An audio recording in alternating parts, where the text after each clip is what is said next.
Making the bed or bed making. Bed making may appear simple by domestic standards but requires technical expertise in a hotel because of the sheer volume of beds to made in a given shift. If a room attendant has to prepare 16 rooms as per prevalent standards in a shift, she has potentially 32 beds to make in a shift. This in addition to cleaning the rooms and bathrooms. It is her that her productivity is determined. But what is bed making? This is the act of arranging the bed sheets and other bedding on a bed to prepare it for use.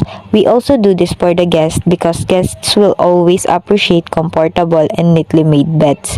It is a part of our job in the hospitality industry to make sure that we do everything we can to make the guests stay happy in a one. It is not enough to have okay service. The service must be excellent so that the guests will keep coming back.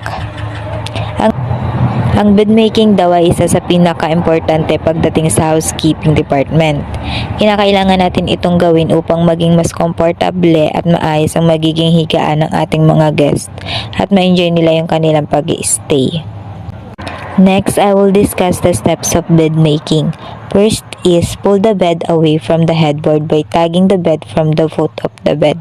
All beds in hotels are mounted on wheels for easy maneuverability. Una daw ay kailangan nating hilahin palayo sa headboard ang kama.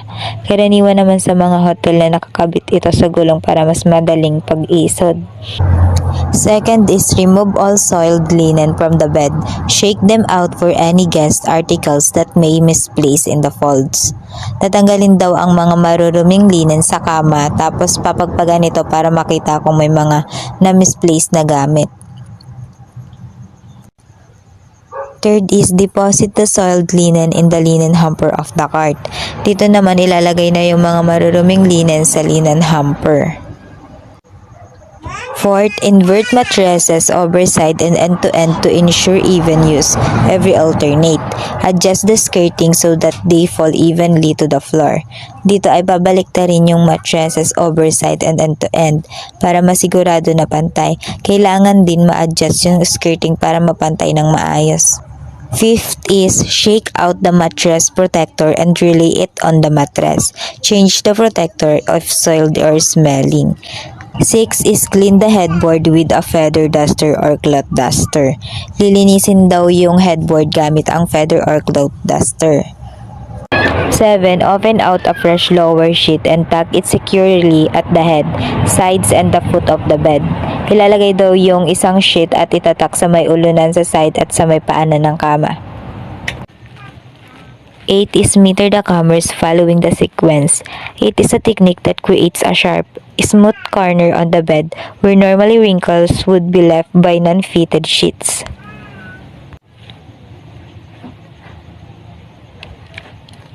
9 is open out the fresh top sheet and distribute it evenly on the lower sheet. Ensure that the laundry crease is in the same line as the inner sheet for event distribution. The sheet hem must be evenly folded up to the headboard. Tuck this sheet of the footboard. Ilagay daw yung flat sheet sa bed at kailangan matak into to evenly. The flat sheet goes on top of the fitted sheet and provides a slight extra layer of warmth. 10 is open out the blanket and distribute it evenly on the top sheet using the crease as described earlier for even distribution. Ensure that the blanket labels are at the foot of the bed. Pull the blanket 8 inches of the headboard to position the pillows and create fold for the guest to slide in. Kailangan maitupi ito ng maayos dahil kailangan nga maging pantay at ma-ensure yung blanket kasi yung blanket label kasi as nasa paanan yung kama at kailangan magkaroon ng space para mailagay sa position yung unan with the 8 inches. 11 is fold the top sheet of the head of the bed over the blanket and fold the blanket and top sheet once again. 12. Ensure that the blanket and top sheet are tucked uniformly under the mattress on both sides and the corner of the foot of the bed are metered. 13 is fold the corner of the blanket on the top sheet for the guest to easily slide into the bed. Kailangan daw ma-fold yung corner ng blanket at yung top sheet para madaling ma-slide into the bed. 14. Cover pillows with fresh pillows covers. Fluff the pillow and even out pillow covers to look full, neat, and tidy. Since pillow slips are usually larger than the pillow, the excess slip should be neatly folded downward. The side of the pillow which has the fold should be away from the guest view, and torn down service, a breakfast knob is placed on the pillow. Dito naman yung paglalagay ng punda ng unan. 'Di ba karaniwan ay mas malaki ang punda kaysa sa unan. Kailangan daw na maayos at naka-fold yung sobrang tela pababa at dapat maayos na sa mata ng guest. 15 is cover the completed bed with the bedspread, ensuring it is right side up and falling evenly all around the bed to look appealing. The bedspread corners must fall to the floor in aesthetic manners. Tatakpan daw yung kama gamit ang bedspread at dapat ay nasa may kanang bahagi at bagsak ito ng pantay para makuhang kaakit-akit. 16. Tuck the bedspread under the pillows to complete the bed. Next, 17 is push the bed back towards the headboard, ensuring that it is aligned. And the last is 18. Put spare blankets upon guest request in plastic covers and store in the top shelf or lower shelf of the guest wardrobe. The blankets are folded in a manner where the hotel logo is at the top. And for the last is ito nga yung kailangan maglagay ng mga ekstrang kumot na nakatabi sa wardrobe ng guest at nakatiklop na maayos ang mga kumot na kung saan kita ang logo ng hotel. Room cleaning. Effective housekeeping can help control or eliminate workplace hazards. Poor housekeeping practices frequently contribute to incidents. Room cleaning is important because it is conducted to remove harmful bacteria present in the dust deposited on the hotel property because of air pollution. This may cause unhealthy effects on the working staff as well as the guests. Cleanliness reduces the threat of any infections and offers comfortable stay to the guests in the hotel. Ang room cleaning naman ay ginagawa syempre upang maging malinis ang room na para sa ating guest. It is important dahil dito malalaman kung maayos ba ang isang hotel pagdating sa pagbibigay ng service sa mga customer. The available steps are 1. Place room service trays and trolleys outside along the corridor wall and call the room service from the room telephone to clear them. Ilagay daw yung service trays and trolley outside along the corridor wall. Tapos, tatawagan yung room service to clear. Second is, commence the dusting of all surfaces in a clockwise direction in the room. Clean all surfaces in a circular motion with a dry duster. Use a hand dustpan to collect any unwanted matter on the surfaces without lifting dust in the air. Ensure that all surfaces are spotlessly clean. Pay special attention to nooks and corners, especially those points that may not be visible to the guest eye. Sisimula na daw yung pag-aalis ng mga alikabok in a clockwise direction. Lilinisin ang lahat ng surface in a circular motion gamit ng tuyong duster. Hindi din maaari na ang lilinisan lang natin ay yung nakikita nating madumi. Kailangan ding bigyang pansin ng mga corners na kung saan hindi siya visible sa mata ng ating guest. Third is, use a stiff bristle brush or vacuum cleaner with appropriate attachment to clean upholstered furniture. Dito naman, gagamit tayo ng vacuum cleaner na mayroong sapat na attachment upang malinis ang mga upholstered na gamit. Fourth, replace stationery as per standard numbers prescribed by management. The normal standard is 6 letters, heads, and 6 envelopes. Some hotels also provide postcards in the stationery kit. Fifth is describe and replace each item on dressers and desks. Special attention must given to the display of publicity materials as prescribed by the management. Dito, kailangan naman nating mag-replace ng item at mas bigyan ng mga materials na prescribed na management na nasa publicity displays. 6 is clean lampshades with a feather duster. Lift lamps and clean under the base. Replace lamps and adjust the lampshade. Dito ay lilinisin ang mga lampshades gamit ang feather duster. At kailangan din itong itaas under the base, and next is replace it and also adjust the lampshade. 7 is disinfect the telephone mouthpiece with Dettol. Wipe the balance of the telephone with a damp cloth. Check phone for the dial tone. Kailangan daw natin i-disinfect ang telephone mouthpiece. Punasan at check ulit ito. Next is 8. Clean the mirror with a dry cloth first and then with a damp newspaper to make it sparkling. Dito sa 8 ay ang paglilinis ng salamin gamit ang tuyong pamunas at pagkatapos ay punasan din ito ng gamit ang newspaper para kuminang ulit. 9. Dust the wardrobe, shelves, hanger, and rods. Brush the wardrobe floor. Supply new laundry bags and replace missing hangers and underliners. 10 is dust both sides of all room doors, baseboards, window sills inside and outside bottom of center sashes of window curtains, such rails, etc. 11 is clean all picture frames. And 12 is clean floor heaters or air conditioning units. Exact procedure may vary from establishment to establishment, but I have her 11 general steps to cleaning any guest room came from my reviewers nung nag-take ako ng housekeeping NC. First is enter and prepare room. Second, strip and make the bed. Third, clear and clean bathroom. Fourth, replenish all bathroom supplies. Fifth, dust and polish. 6. Replenish guest supplies. 7. Clean bins. 8. Clean fridge. 9. Vacuum. 10. Deodorize. And lastly is 11. Do a final inspection. Bathroom cleaning. A clean bathroom requires wiping surfaces daily and deep cleaning weekly in order to prevent illness and infections affecting aging or unhealthy individuals. It is one of the important cleaning in the hotel rooms. Steps in bathroom cleaning. First, open windows, if any, and vents. 2. Shake out all soiled bathroom linen and deposit them in the linen hamper of the maid's cart. Alisin daw yung mga maruruming linen na nasa banyo at ilagay ito sa linen hamper. Third, collect trash from the bathroom dustbin and deposit it in the trash bag of the maid cart. Dito naman, kukunin yung mga basura galing sa banyo at ilalagay sa trash bag na nasa cart. Fourth is, clean the ceiling and air conditioning vents for the cobwebs. Fifth, wipe bulbs and light shades with a dry cloth. Check that all the bulbs are working. 6 is wipe down tile walls using a sponge or damp cloth. Follow with a dry cloth, ensuring that tiles are free of watermarks. Dito naman pupunasan ang mga tiles na nasa dingding gamit ang isang sponge o kaya ang basang tela. At pagkatapos nito, kailangan din daw nating punasan ng tuyong tela para mas masigurado na walang matitirang watermark. 7 is clean mirror first with a dry cloth and then with a damp newspaper and finally with a dry cloth. Ensure that the mirror is smudge free. Clean the medicine cabinet.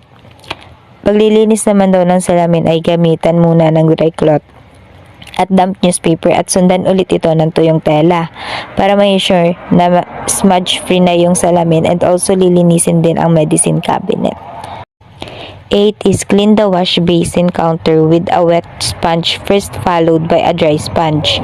In occupied rooms, shift guest belongings from one side of wash basin to the other while cleaning. Replace them as the guest has left it. 9. Wipe dry the shower curtain with a sponge. Scrub and clean dry the bathtub, ensuring that the water faucet and shower are sparkling and in working condition. Punasan daw ang shower gamit ang sponge. Kailangan daw nating patuyuin ang bathtub at iwanang tiyak na ang mga shower o gripo ay malinis na at maayos na muling tingnan and in working condition. 10. Scrub the toilet bowl and faucets using the special brush or mop and the appropriate sanitizer. The inner rim must be clean, ensuring it is dry and spotless inside. Clean the water closet from the outside with a sponge till it is sparkling and dry. Clean the lid and toilet seat of the toilet bowl. Dry and close it by placing the disinfectant table. Dito naman ay ang pagkakuskus ng toilet gamit ang brush o mop at yung appropriate na sanitizer. Kinakailangan din masigurado na malinis ang gilid at tiyak na tuyo ito. At pagkatapos naman daw na malinis ang lahat ng parte nito kasama yung toilet seat, kailangan isara ito gamit ang disinfectant. 11 is replenish fresh bath linen and guest supplies as per the number of persons in the room with the following standards. O lagyan daw ng bagong bath linen at iba pang supply ng guest na ayon sa bilang ng mga tao sa loob ng room. Here are the some list of bathroom linen supplies. First, 1 bath towel per person, toilet rolls 1 face towel, bath tumbler per person, 1 hand towel, soap dish, 1 bath mat, soap cakes per person, 25 grams each, candle stand with candle, ashtray with matchbox in smoking rooms, shoe mitt, vanity case, shower cup, disposable bags, blade dispenser, if not built into the wall, face tissue box, 1 waste bin, promotional tent cards. Tapos ito yun, nag-provide naman ako dito ng ilang pictures to be familiarized. First is towels, bath tumbler, hand towel, soap dish, bath mat, and the rest is the shoe mitt. Continuing with the step of bathroom cleaning. 12 is scrub the floor with the prescribed mop and ensure it is dry. 13 is finally close the windows, shut all lights, and close the bathroom door. And that's it. Yun yung step ng bathroom cleaning. And the final cleaning is well discussed by Ms. Tagulinaw. Final cleaning. Number 1, close the windows. 2, vacuum the carpets or brush it if the vacuum cleaners are not available, from the window towards the exit door. 3, arrange furniture if necessary. 4, switch on the air conditioning or heating at the minimum temperature for a departure room and at the same time temperature at which the guest has left in an occupied room. Number 5, have a last look at the room referring to the checklist for the completion of work. The dirty dozen. Certain areas in room or bathroom elude the maid's attention and tend to accumulate dust. Such as areas are normally hidden from a guest's eye. However, its cleanliness reflects the standard of cleaning of the hotel. Experience shows that the following areas are overlooked and appropriately called the dirty dozen. Number 1, the top of door edges and the ceiling. 2, beneath the dresser table. 3, behind the water closet bowl and the strap. 4, toilet vents. Top of picture frames. 6, rear surface of doors. And the last is interior surfaces of drawers. Evening service. Most of the room cleaning would have been done in the morning and the afternoon shift. The exception would be rooms with a do not disturb sign. Such rooms are normally occupied by late night or early morning arrivals, especially crews. All occupied rooms, however, require an evening turn-down service to prepare the room for the night. The room attendant will follow the procedure given below. Number 1, knock and enter the room as per procedure given before. 2, put all light switches on to check that they are working. 3, draw heavy curtains to give privacy to guests at night. Number 4, hang loose guest clothes in the wardrobe. Number 5, take off the bed cover. Fold it neatly and store it in the wardrobe in the top or lower shelf. 6, remove soiled glasses and bottles if any. Replenish glasses and fill the water flask with drinking water. Empty and clean ashtrays and waste bin. Set the climate control to minimum. Turn off all lights except the passage lamp, night lamp, or prescribed. Number 10, shut the door firmly. Second service. This is a service provided and at the specific request of a guest. This normally happens when a guest had a party or meeting in the room and would like the room in order before he or she retires. The room attendant would complete the following tasks. Number 1. Remove soiled dishes, bottles, and glasses. 2. Remove room service trays, if any. 3. Replace used guest supplies. Number 4. Empty and clean ashtrays and waste basket. 5. Arrange the bed properly. 6. Wipe dry the countertop around the wash basin. Use a room refresher if necessary. Replace water tumblers and fill water flasks with fresh water. Alertness to guest movements if is necessary so as to report anybody suspicious to the floor supervisor and ultimately the security. Number 10. Remember that the guest is always right. Arguing with a guest is prohibited. If a guest is being unreasonable, refer him or her to the floor supervisor. It is prohibited to enter rooms with a Do Not Disturb sign. The DND feature is provided by hotels worldwide to permit guests to rest without disturbance. Guests may have checked in late or may be trying to adjust to time zones. They deserve uninterrupted rest. It especially applies to airline crews who check in and odd hours, especially when they have been on international flights. If the guest returns when the room is being cleaned, the room attendant may ask the guest if she can continue or come later. In spite of following the room entry procedure, if the guest is found asleep or awake, apologize and quickly withdraw and shut the door softly. Sometimes the room attendant may hear the sound of the shower in the bathroom indicate the reason for the guest not attending to the door knock. Always follow the procedure of entering a room even if the room is declared vacant. The procedure includes knocking the door and announcing housekeeping to be repeated after 15 seconds if there is no reply. This is required especially in business hotels that have frequent check-ins. In such a case, the status of an arrival gets known to the room attendant much later than the event. Number 15. Always accompany the room service staff when they are clearing trays and maintenance staff for repairs. When they enter the room, we have understood that the room attendants, the custodian of the rooms, allowed to hear and that she will be held accountable for any missing guest or hotel property in the room. Do not open the room to any unauthorized personnel. Resident guests are expected to have their own keys. Other guests should not enter at any cost.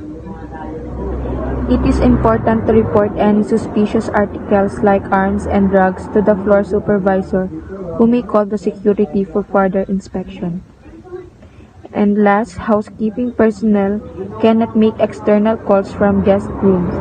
External calls are only permitted from floor telephones, as an exception only after receiving the permission from the floor supervisor.